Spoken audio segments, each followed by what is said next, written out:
Rasulullah itu adalah dengan ukhuwah kita akan mampu untuk menghadapi cabaran hidup yang paling besar, saudaraku yang dimuliakan Allah. Ini kita lihat. Kemudian dalam penelitian ilmu sosial, bahwa lingkaran sosial setiap orang itu paling banyak 150 orang. Paling banyak itu 150 orang.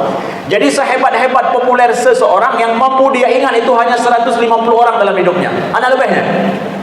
Dirhamin asyara dirham. Setiap satu dirham ada untungnya 10 dirham. Bisa nggak kalian kasih? Kata Utsman. Mereka katakan, tidak bisa seperti itu. Allah telah menjanjikan untukku seperti itu. Jadi aku berikan semua perdaganganku ini adalah lil fuqara'il Madinah, untuk orang-orang fakir di Madinah. Enggak dijual sama Utsman. Untuk apa juga? Assalamualaikum warahmatullahi wabarakatuh. Anda rindu mendengarkan kajian-kajian dari ustadz-ustadz kita dari Aceh? Kunjungi channel YouTube Maulizul Akbar NAT. Subscribe, like, share, komen.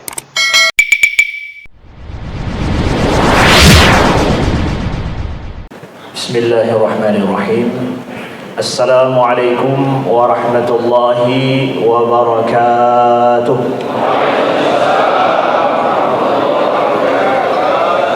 Alhamdulillahi rabbil alamin, alladzi bi ni'matihi tatimmu shalihat wa bi fadlihi tatanazzalu al khairat wal barakat wa bi tawfiqihi tatahaqqaqu al maqasid wal ghayat. Ashhadu an la ilaha illallah wahdahu la syarika lah wa ashhadu anna Muhammadan abduhu wa rasuluhu safiyyuhu min khalqihi wa habibuh. Allahumma salli wa sallim wa barik ala sayyidina Muhammadin wa ala alihi wa sahbihi wa sallim.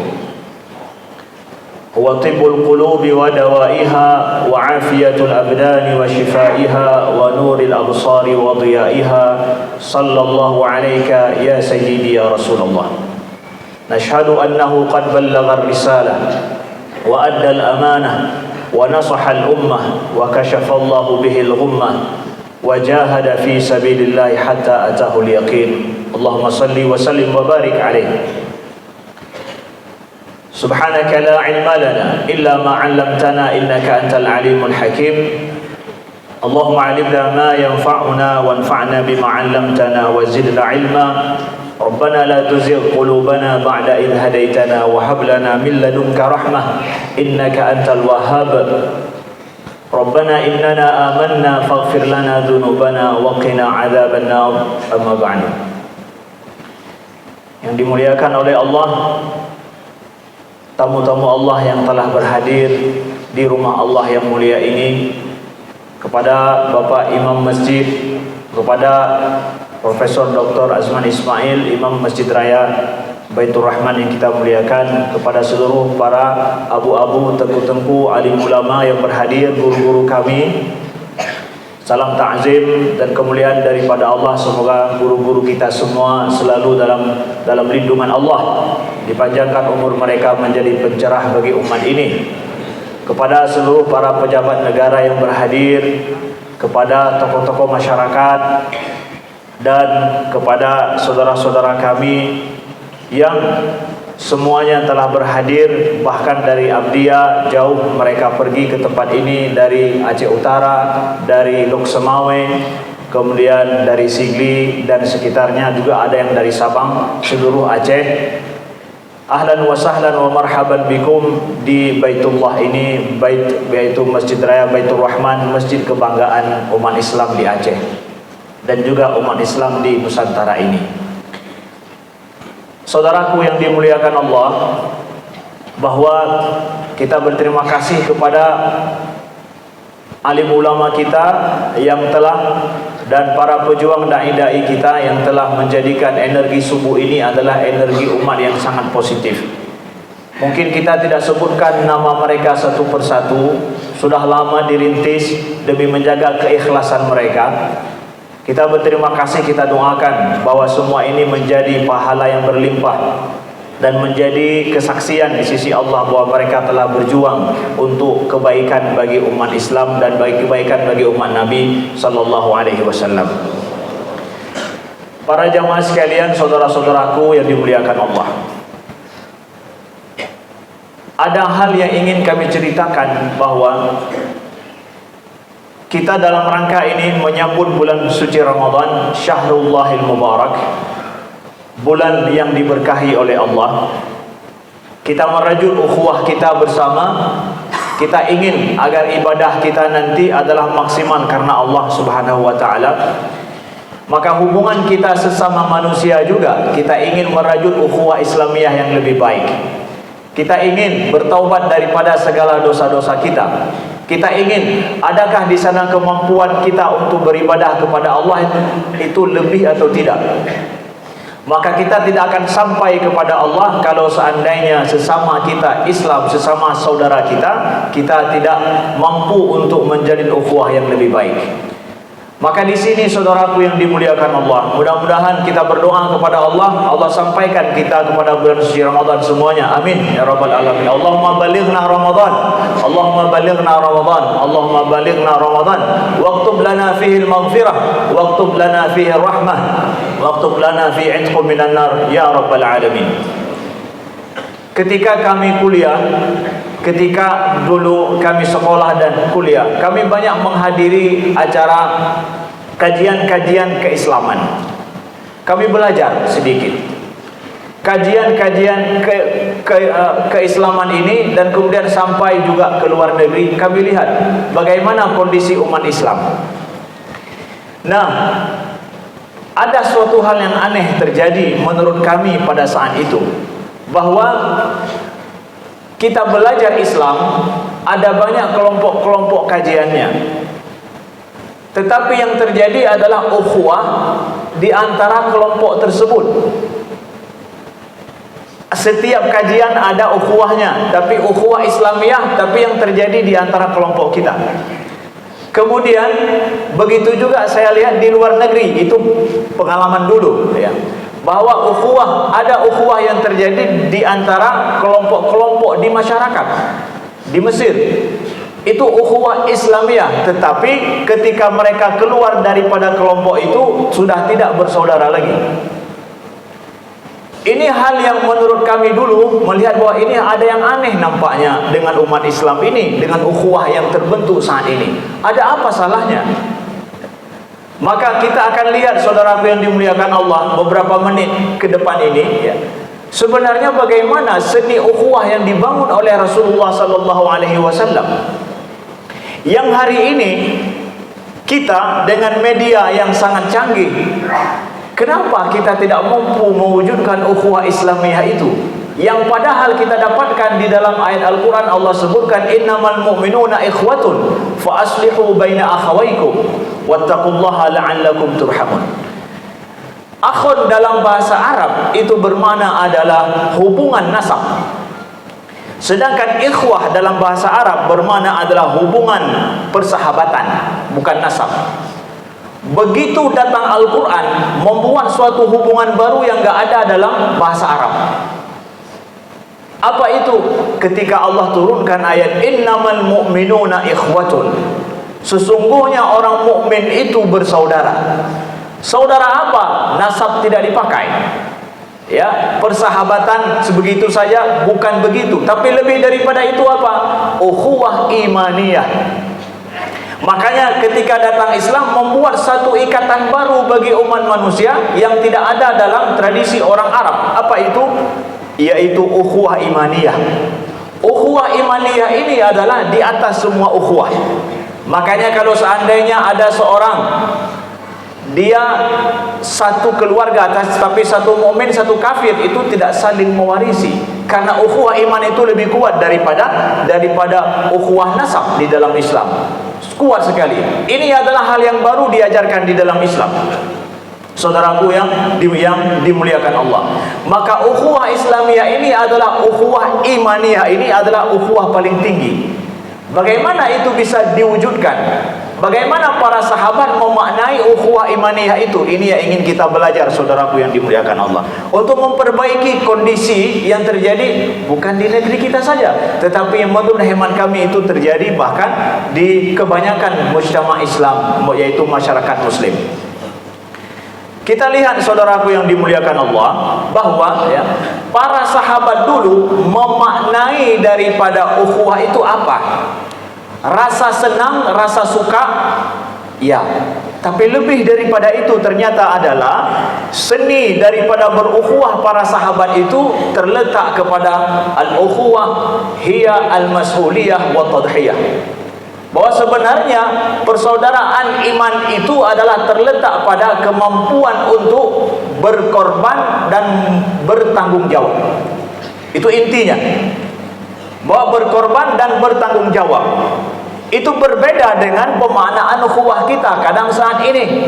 Ukhuwah yang kita maksudkan persaudaraan kita itu adalah persaudaraan dari sisi kita mendapatkan keuntungan, kita mendapatkan nilai tambah bagi kita, kita memudahkan kita.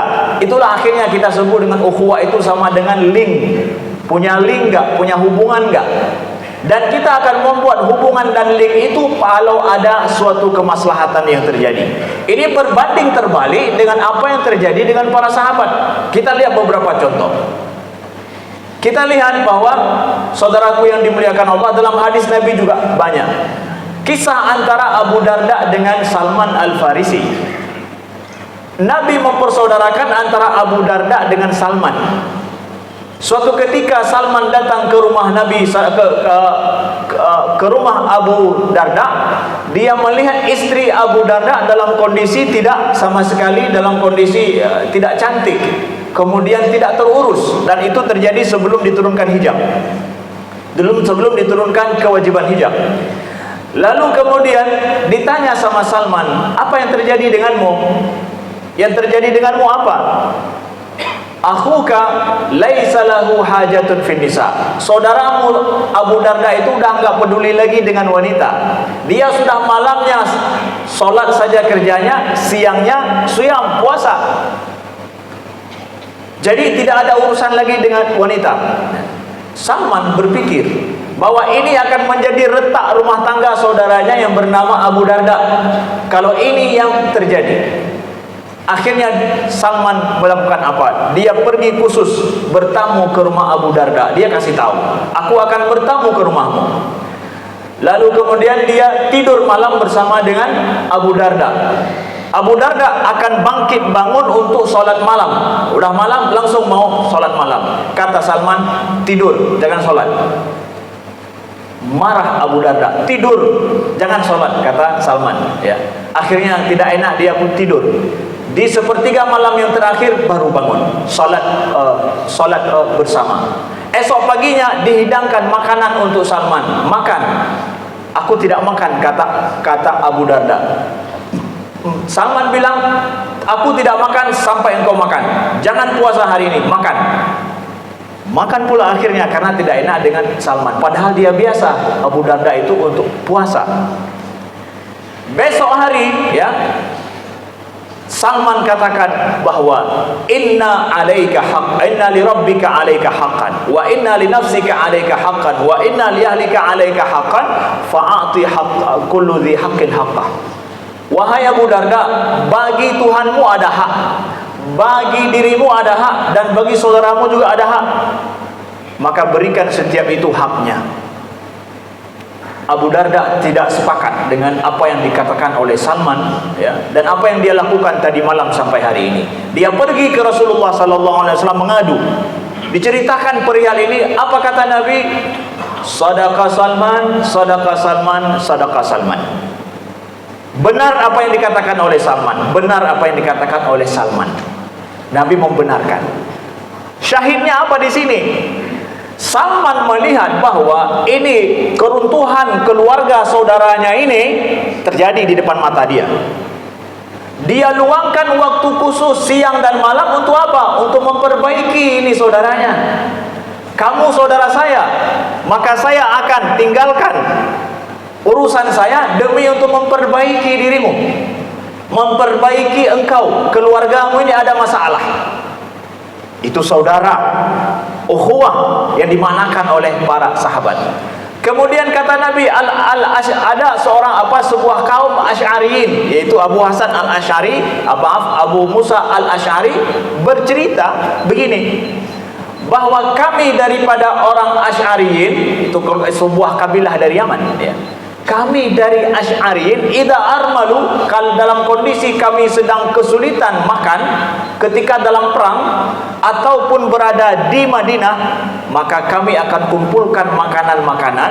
Setelah itu makanan itu, jadi kalau seandainya mereka sudah kekurangan bekal hidup, mereka kumpulkan dari semua rumah-rumah, kemudian ditaruh dalam sebuah tempat, faqassamuhu bisawiyah, kemudian mereka membaginya secara sama. Jadi ibaratkan dalam satu kampung sudah nggak ada lagi beras mau dimakan. Akhirnya semua yang ada simpan beras dalam kampungnya, keluarkan semuanya, taruh di menasah. Semuanya, tumpuk semuanya. Setelah itu bagi sama rata setiap rumah. Begitu dilakukan oleh siapa? Oleh Asy'ariyin. Apa kata Nabi? Al-Asy'ariyun minni wa ana minhum. Kabilah Asy'ariyun itu adalah dariku dan aku dari mereka. Kenapa? Inilah mereka mewujudkan ukhuwah mereka, persaudaraan mereka. Apa artinya? Ada tadhiyah di sana, ada pengorbanan di sana, ada ingin memberi, bukan meminta. Begitu pula ketika kita tahu Utsman bin Affan radhiyallahu anhu, beliau adalah saudagar kaya raya di Madinah. Ketika terjadi masa panceklik pada masa Abu Bakar dulu, Abu Bakar menjadi khalifah, Utsman beliau berdagang, mengimpor barang dari luar, dari Syam.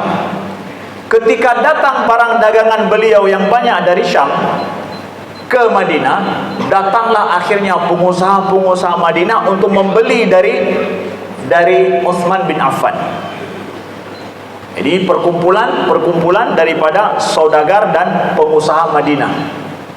Apa kata mereka? Kami akan membeli semua barangmu wahai Utsman, ya, dan kami akan berikan untung yang banyak.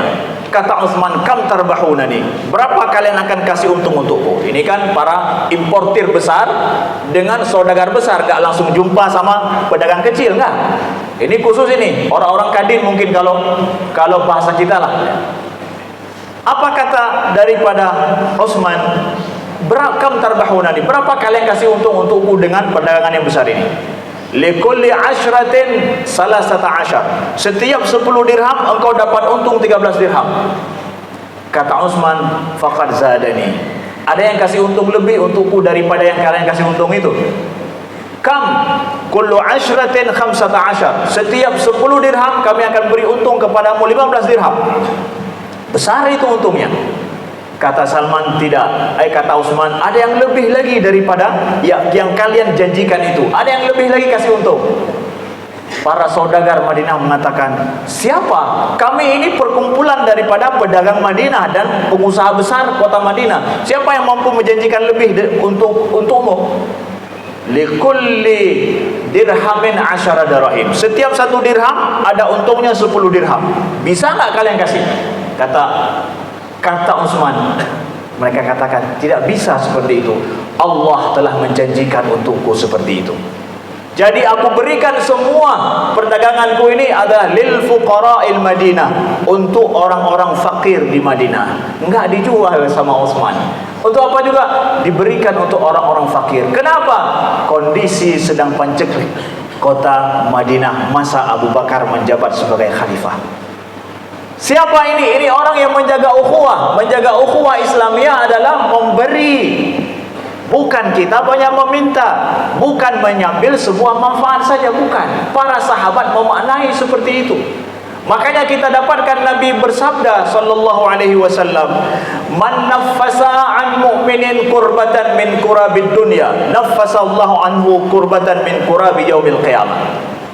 Barang siapa yang melepaskan daripada kesulitan seorang saudaranya mukmin di dunia ini, Allah akan lepaskan baginya kesulitan-kesulitan di hari akhirat nanti. Man yassara ala mu'sirin, barang siapa yang mempermudah bagi orang yang sulit, yassarallahu alaihi fid dunya wal akhirah, maka Allah akan mempermudah baginya di dunia dan di akhirat.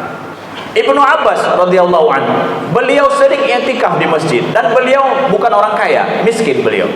Sahabat Nabi sallallahu alaihi wasallam. Ketika beliau sedang beriktikaf, datang di samping beliau seorang yang beliau tidak kenal, tapi beliau lihat dalam kondisi sedih, dan beliau lihat kondisi sedihnya itu parah. Lalu Ibnu Abbas bertanya, "Ma baluk? Apa hubungan denganmu? Ada urusan apa?" "Wahai Ibnu Ammi Rasulillah, wahai anak paman Nabi, aku sudah sampai jatuh tempo aku bayar hutang, tapi belum ada uang untuk aku bayar." Apa kata Ibnu Abbas? "Mau tidak aku berjumpa dengan yang punya piutangmu itu? Aku akan bercerita ataupun meminta kepadanya supaya dia tangguh lebih panjang lagi. Jangan dia minta dalam waktu dekat ini. Mau tidak?" "Boleh kalau engkau mau. Ayo kita berangkat." Berangkat beliau untuk pergi kepada orang yang punya piutang. Lalu kata orang yang bersedih ini, apa katanya? "Wahai Ibnu Ammi Rasulillah, engkau tidak tahu, engkau kan sedang beriktikaf. Bagaimana engkau bisa keluar?" Tijoh imata Ibnu Abbas, roh imata Ibnu Abbas. Beliau bercerita, "Aku mendengar yang punya kubur itu bercerita dan bersabda padaku bahwa li an tamshi fi hajati akhika khair hatta yablughahu khairun min an ya'taqif 10 sinin." Engkau pergi untuk kemaslahatan saudaramu sampai engkau mampu menyelesaikannya, itu lebih baik daripada i'tikaf 10 tahun. Itu sabda Nabi. Ini sahih riwayat Imam Hakim dan Baihaqi hadis ini. Lebih baik daripada engkau beriktikaf 10 tahun engkau mengqadha hajat daripada saudaramu. Begini seni ukhuwah yang dibangun oleh saudara kita, oleh para sahabat, saudaraku yang dimuliakan Allah. Jadi kita ingin bersaudara, ukhuwah Islamiyah adalah dengan cara banyak memberi, dengan banyak kita berkorban, dengan banyak kita membantu saudara kita yang muslim yang ada di sekeliling kita, saudaraku yang dimuliakan Allah. Jadi inilah ukhuwah yang dirajut oleh para sahabat dulu, saudaraku yang dimuliakan Allah. Makanya kenapa pertanyaan penting sekarang, mungkin tidak akan terwujud ukhuwah imaniyah bagi kita saat ini? Mungkin. Tapi kenapa tidak terjadi ukhuwah imaniyah bahwa kita merasa bersaudara dan siap membantu siapa saja saudara kita atas nama iman? Nah, ini menjadi sebuah pertanyaan penting. Kita lihat Umar bin Khattab radhiyallahu anhu. Beliau adalah orang yang paling dibenci oleh para sahabat di Madinah karena beliau ketika di Mekah, karena beliau ingin membunuh Nabi, dan banyak sekali kejadian dengan Umar bin Khattab yang menyiksa umat Islam. Tapi begitu beliau masuk Islam, semua umat Islam, semua para sahabat yang membenci beliau kemarin mencintai beliau. Kok bisa berubah dari musuh menjadi orang yang dicintai? Karena satu kata, iman. Musuh bisa berubah menjadi orang yang dicintai karena apa? Karena iman. Kemudian seorang sahabat bernama Thumamah bin Uthal. Jarang didengar nama sahabat ini. Thumamah bin Uthal. Thumamah bin Uthal ini itu baru masuk Islam ketika Nabi hampir kembali kepada Allah. Beberapa hari sebelum Nabi wafat. Sebelum Nabi wafat, itu pekerjaannya adalah memerangi umat Islam. Kerjanya itu. Lalu kemudian apa yang terjadi? Kata Umar bin Khattab radhiyallahu anhu, "Laqad kana fi 'aini," kata Umar, "Usamah bin Usal ini di mataku adalah asghar minal khinzir." Usamah ini Sumamah ini di mataku itu lebih kecil daripada babi, kata siapa? Kata Umar bin Khattab. Dia lebih kecil daripada babi, lebih hina daripada babi. Wal yaum huwa a'zamu minal jibal. Hari ini Sumamah ini lebih besar daripada gunung di mataku. Kok bisa berubah? Iman. Bukan kelompok, bukan. Sekarang kita sudah menggantikan makna ukhuwah itu dari imaniyah menjadi kelompokiyah. Gimana kok bisa itu? Begini, dia mukmin, tapi lihat dulu gurunya siapa. Kalau gurunya sama, berarti dia ukhuwah, itu sama-sama ukhuwah kita. Sudah jadilah ukhuwah guruwiyah, sama-sama guru itu. Kita sama satu punya mushaf kita sama. Tapi tunggu dulu, manhaj dia belajar ilmu agama itu seperti apa? Sama tidak manhajnya dengan saya? Enggak sama. taruh dulu Al-Quran. Manhajnya sama tidak? Kita sudah perkecil daripada makna imaniyah yang sahabat bisa mengatakan itu, maaf, babi tadi kata Umar, itu babi dia. Tapi begitu beriman, dia lebih besar daripada gunung. Kok bisa begitu berubah? Bukan pada guru, bukan pada manhaj, tapi pada iman. Sekarang kita enggak menggantikan dengan makna iman yang besar itu dengan makna apa? Ini kelompok mana dia nih? Kemudian dengan manhaj Al-Quran, kiblat yang sama, Quran dan kiblat yang sama, kita semua kiblat ini sama, Al-Quran kita ini semua sama. Kemudian kita perkecil dengan manhajnya apa dia? Kita perkecil, saudaraku yang dimuliakan Allah, sehingga ukhuwah imaniyah itu tidak terwujud. Apalagi kita akan berkorban demi mereka. Ini sama guru nggak kita ini? Ada sama kelompok nggak kita ini? Sama manhaj nggak ini? Lebih parah lagi, orang mana dia? Orang PD, punya orang PD kah? Bantu punya konbe. Lebih parah lagi lagi. Ya. Ketika PD berkuasanya, mandum sampai muyuk PD mandum. Karena saya orang PD. Ya, rezim mana ini? Rezim PD berkuasa. Ini cara kita hidup? Tidak, ini bukan ukhuwah imaniyah seperti itu.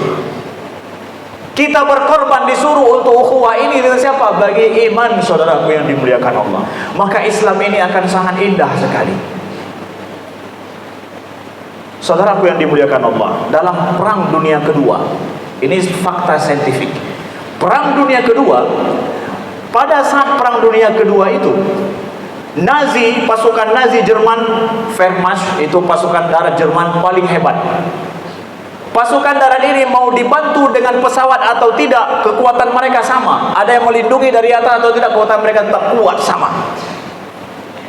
Seorang ahli psikologi perang dunia kedua bernama Maurice Janowitz, dia membuat penelitian penting tentang masalah kenapa tentara Jerman Nazi pada saat itu kuat sekali dalam berperang, berbeda dengan tentara yang lain, bahkan dengan sekutu.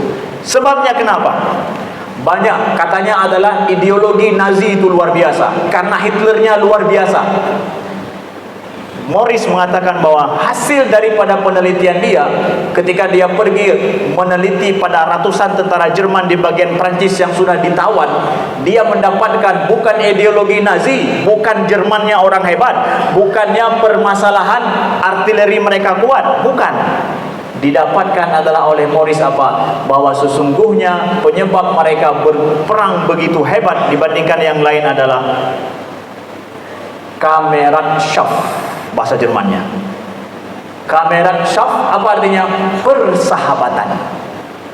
Bahwa kata orang Jerman, pada setiap bunker-bunker itu ada persahabatan dan solidaritas. Kami membangun persahabatan dan solidaritas yang paling kuat. Nazi Hitler itu nomor 10. Enggak, yang di depan kami bersama kami adalah persahabatan. Teori ini kemudian diterapkan oleh militer dunia hari ini, membangun persahabatan. Makanya satu batalion terjadi apa-apa, itu awas itu, semua akan siap membela. Kenapa? Sahabatnya ini. Maka kalau ada terjadi clash, kok bisa ya kelompok ini sama-sama militer, kok bisa ini? Persahabatan yang mampu dibangun. Makanya Rasulullah mengatakan ukhuwah yang dibangun oleh Rasulullah itu adalah dengan ukhuwah kita akan mampu untuk menghadapi cabaran hidup yang paling besar, saudaraku yang dimuliakan Allah. Ini kita lihat. Kemudian dalam penelitian ilmu sosial, bahwa lingkaran sosial setiap orang itu paling banyak 150 orang. Paling banyak itu 150 orang. Jadi sehebat-hebat populer seseorang, yang mampu dia ingat itu hanya 150 orang dalam hidupnya. Ada lebihnya? Nggak mampu lebih daripada itu 150 orang, saudara. Tidak mampu. Nah sekarang teorinya, bagaimana orang mampu untuk bekerja sama kalau seandainya saudaranya hanya 150 orang yang mampu dia ingat, yang mampu dia berbuat baik? Menurut ilmu sosial, maka perlu kepada mitos. Kita katakan bukan mitos kita perlu, tetapi agama. Agamalah kemudian yang mampu menjadikan kita bisa bekerja sama berukhuwah lebih besar daripada 150 orang dalam hidup. Saya akan siap untuk saya berkorban dengan orang lain atas dasar apa? Dia mukmin. Nah, dia agama yang mengajarkan kepada saya bahwa dia saudara saya dan saya akan siap berkorban untuknya atas dasar iman dia. Agama akhirnya mampu untuk menjadikan orang bisa kerjasama dengan radius yang lebih besar daripada 150 orang. Inilah pentingnya iman, pentingnya agama, dan kita ubah cara hidup kita dalam ukhuwah Islamiyah, saudaraku yang dimuliakan Allah. Maka Rasulullah katakan, tabassumuka fi wajhi akhika sadaqah, bahwa senyummu pada saudaramu. Saudara mana ini? Saudara kelompok, saudara partai, saudara asal usul sebuah suku dan kabilah? Bukan, tapi saudara iman. Kalimatut thayyibah sadaqah, perkataan baik itu adalah sedekah. Termasuk perkataan baik itu, saudaraku yang dimuliakan Allah, adalah kita menjaga saudara kita. Kalau ada yang menghina saudara kita, kita diamkan, jangan hina dia. Dia orang mukmin. Bukannya justru ketika ada saudara kita dihina di depan kita, dia tidak ada, maka kita betoi, ikut nimbrung, kita mengatakan nyoci ilun pindah tambahan informasi tentang nyancipnya, tak maklum dia. Bukan, tapi kita lindungi dia, bahwa dia memiliki nama baik, dia mukmin, ya. Jangan. Ketika terjadi hadis ifki dengan Sayyidah Aisyah radhiyallahu anha, difitnah Sayyidah Aisyah berbuat dosa besar. Ummu Ayyub Al-Ansari, istri daripada Abu Ayyub, malam ketika tidur berdua, Ummu Ayyub istri Abu Ayyub bilang apa? Wahai Abu Ayyub, engkau ada dengar tak berita desas-desus tentang Sayyidah Aisyah? Dia telah berbuat serong, nauzubillah. Abu Ayyub cerita langsung bilang apa? Wahai Ummu Ayyub, Aisyah itu lebih baik atau engkau lebih baik? Aisyah lebih baik. Maka tidak mungkin itu terjadi dengan Aisyah radhiyallahu anha. Tutup mulutmu. Beliau membela Aisyah, bahkan di tempat tidur di depan istri. Begitulah ukhuwah Islamiyah yang harus kita wujudkan, saudaraku yang dimuliakan Allah. Maka pesan kami terakhir, jargon-jargon dalam kehidupan kita yang negatif tentang saudara kita muslim itu sangat berbahaya pada hari ini. Maka kenapa terjadi hari ini sulit ukhuwah Islamiyah kita wujudkan? Satu, pertama kita hidup karena jargon. Kita lihat jargon, maaf, ada kampret, ada ini macam-macam misalkan. Jangan pernah sematkan itu pada umat Islam, kepada orang Islam. Jargon bahwa dia ahlu bid'ah. Ketika saya buat jargon, ini ilmu jargon, maaf ya, ini ilmu sosial sedikit. Ilmu jargon itu adalah ketika saya sematkan kepada dia misalkan nama ahlu bid'ah, tandanya bahwa dari ujung rambut sampai ujung kaki itu bid'ah semua dia itu. Betapa saya ini sangat lancang sekali. Dia itu ada, enggak semua hidupnya ahlu bid'ah. Dia ada dari ujung rambutnya ke ujung kaki, enggak mungkin dia ahli bid'ah semuanya. Pasti ada yang benar dalam hidupnya. Pasti ada yang benar yang dia iman dalam hatinya, saya tidak tahu. Mungkin saja iman dalam hatinya itu benar. Mungkin yang nampak dari luar yang saya lihat mungkin ada bid'ahnya lah. Berapa persen? Mungkin 10%, mungkin 20%, lalu 80% itu apa yang kita tidak tahu? Saya tidak tahu juga. Jadi jangan engkau katakan dia ahlu bid'ah. Hati-hati menyematkan jargon kepada saudara kita. Kita menghakimi dia ini adalah kampret ujung rambut sampai ujung kaki. Enggak mungkin. Enggak mungkin. Saya tidak mungkin menghakimi imannya. Yang kata Nabi SAW, masuk syurga, datang seorang laki-laki masuk ke dalam masjid, yadkhulu alaikum rajulun min ahlil jannah. Masuk sekarang ke dalam masjid ini seorang laki-laki ahli syurga.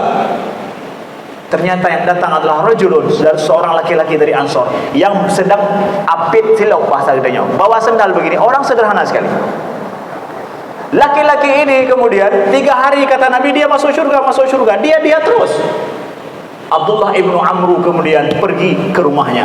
Dia selidiki baik-baik, siapa laki-laki ini. Lihat, laki-laki Ansor ini gak ketahuan namanya sampai hari ini. Kenapa? Betul-betul bukan ahli dan pakar sahabat, bukan pakar di kalangan para sahabat, sehingga gak ketahuan namanya.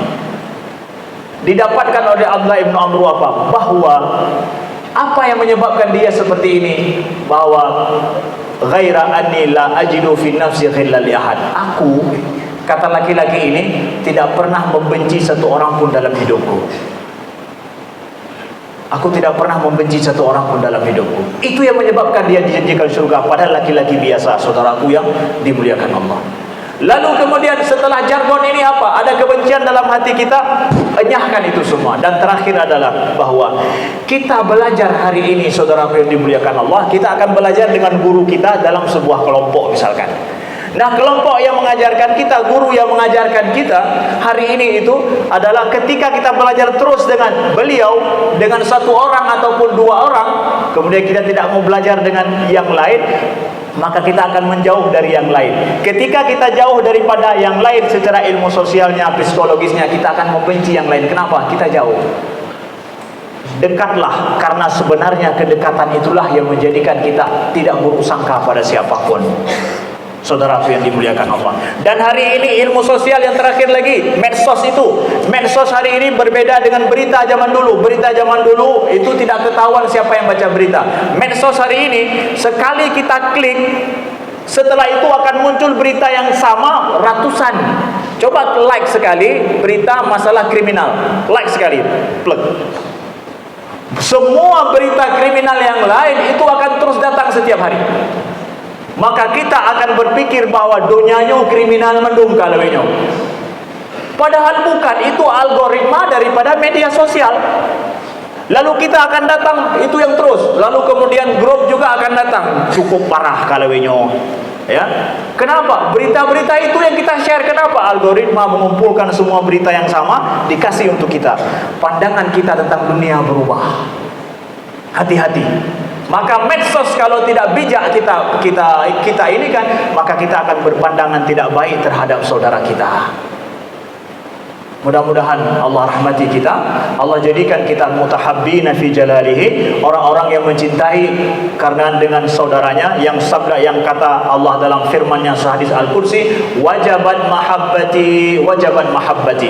Sudah pantas dan wajib mendapatkan cintaku, kata Allah, man al-mutahabbina fi jalali, yang mereka saling mencintai karena aku, mencintai karena aku. Cintailah saudara kita karena Allah Subhanahu wa taala, karena sama imannya. Sekian, terima kasih. Mudah-mudahan Allah rahmati kita semua, bahwa energi subuh ini adalah kata Nabi, man shalla subha fahuwa fi dhimmatillah, yang salat subuh dia berada dalam jaminan Allah. InsyaAllah energi subuh ini akan menjadi positif bagi umat Islam di Aceh, bagi umat Islam di Nusantara, dan akan menjaga daripada kedamaian dan juga persatuan, persaudaraan, dan terjaga NKRI ini, negara kita ini, atas dasar ukhuwah imaniyah dan ukhuwah wataniyah. Sekian, terima kasih. Mohon maaf atas segala kekurangan. Subhanakallahumma wa bihamdika, asyhadu an la ilaha illa anta, astaghfiruka wa atubu ilaika. Wassalamualaikum warahmatullahi wabarakatuh.